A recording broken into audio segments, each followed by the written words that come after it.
ओडिशा प्रदेश गठनर महानायक मानक त्याग और बलिदान पई आज आमे जणे ओडिया भावे निजको गौरवान्वित मने करूछु। बस्ता विधायिका सुभाषिनी जेना बस्ता निर्वाचन मंडली विजु जनता दल पक्षरु लंगलेश्वर ठारे ओडिशा दिवस महासमारोह पालित हो जाइछि। बस्ता ब्लॉक सभापति अनिल कुमार महांती सभापतित्व अनुष्ठित बैठक में बस्ता विधायिका सुभाषिनी जेना जोगदेई महान स्वाधीनता संग्रामी एवं ओडिशा प्रदेश गठनर महानायक मानक श्रद्धांजलि अर्पण करी निज वक्तव्य से महानायक मानक त्याग और बलिदान पई आज आमे जणे जणे ओडिया भावे निजको गौरवान्वित मने करूछु एवं आसंतु आजिर दिन में शपथ नेबा आम ओडिशार विकास सहित बालेश्वर तथा बस्ता निर्वाचन मंडलीर विकास पई सदा चेष्टित रहिबा। पूर्वतन सांसद रवींद्र कुमार जेना एही कार्यक्रम में योगदान करी समस्तଙ୍କୁ पवित्र ओडिशा दिवसर शुभेच्छा जणाइथिले। एही अवसर में श्री जेना निज वक्तव्य में राज्य में महाबात्या परवर्ती अवस्था और पूर्वतन मुख्यमंत्री नवीन पट्टनायक 24 वर्ष शासनर विकसित ओडिशा बाबद उल्लेख करथिले। समस्त राजनैतिक चिंताधारार ऊर्ध्वे रही निज अंचलर विकास पई समस्ते आगे आसिबा उचित बोली कहिथिले। अन्यमानक मध्यरे बालियापाल ब्लॉक बीजेडी सभापति गोविंद प्रसाद दास, वरिष्ठ बीजेडी नेता प्रदीप विश्वाल, चक्रधर गिरी, महेश्वर जेना, महादेव दास, कस्तूरीबाला पात्र, सुब्रत पंडा, अजय कुमार सामल, सत्यानंद महांती, देवी प्रसाद भंज, मनमथ कुमार गिरी, जिला परिषद सदस्य निशाकर सेठी, वेणुधर जेना, बालियापाल ब्लॉक और युव बीजेडी सभापति संग्राम केशरी परिड़ा, छात्र बीजेडी सभापति सुशांत कुमार बेहेरा समेत बस्ता और बालियापाल ब्लॉकर समस्त पंचायतर दलीय नेतृवृंद जोगदे कार्यक्रम को सफल कराइथिले। विशिष्ट स्वाधीनता संग्रामी तथा स्वतंत्र ओडिशा प्रदेश गठन करिबारे जो महानायक माने जो महापुरुष माने निजको उत्सर्गित करथिले।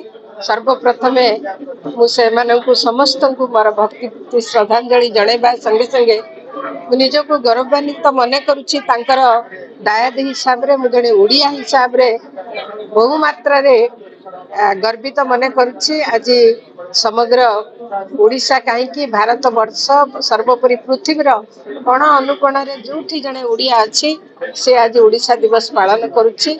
सेथिपई समस्त ओडिया तरफ पुणी थे मु समस्त को साधुवाद दउछि एवं धन्यवाद दउछि। मैडम सब जगह रे सरकार कहउछन ओडिया भाषा रो सुरक्षा ओडिशा रो सुरक्षा किंतु इंडिया जिरे बर्तस्त ऑफिशियल दफ्तर कोनोसी जगह रे से सब काम हो नै ओडिया भाषा को लेखा जाउनी बा कोनसी ओडिया भाषा को सुरक्षा दिया जाउ नै या ऊपर कोन कहियो।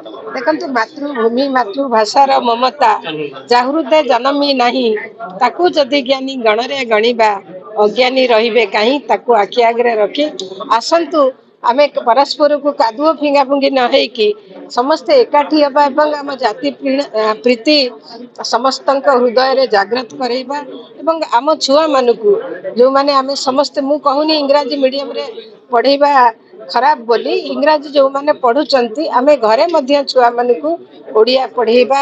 आज ओडिशा समेत देशर विभिन्न कोण अनुकोण एवं देश बाहर पवित्र उत्कल दिवस पालन कराउछि।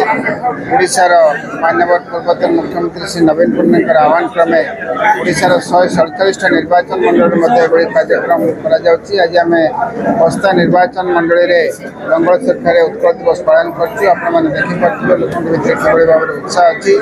स्वतंत्र उत्कल प्रदेश गठन जोटा कि 1 एप्रिल 1936 मसीह होता से आज पर्यंत लोकों के भितर जो ओडिया प्रति जो निजर मानसिकता रही से मानसिकता को किभली भाव में आग को नवापाई घरे घरे ओडिशार विकास करने ओडिया भाषार विकास करने आम समस्त बद्धपरिकर हवा और आम निर्वाचन मंडल में किभली भाव में विकास को आगे नवा जाति धर्म वर्ण निर्विशेष से विषय होची आज मुख्य आलोचना विषय।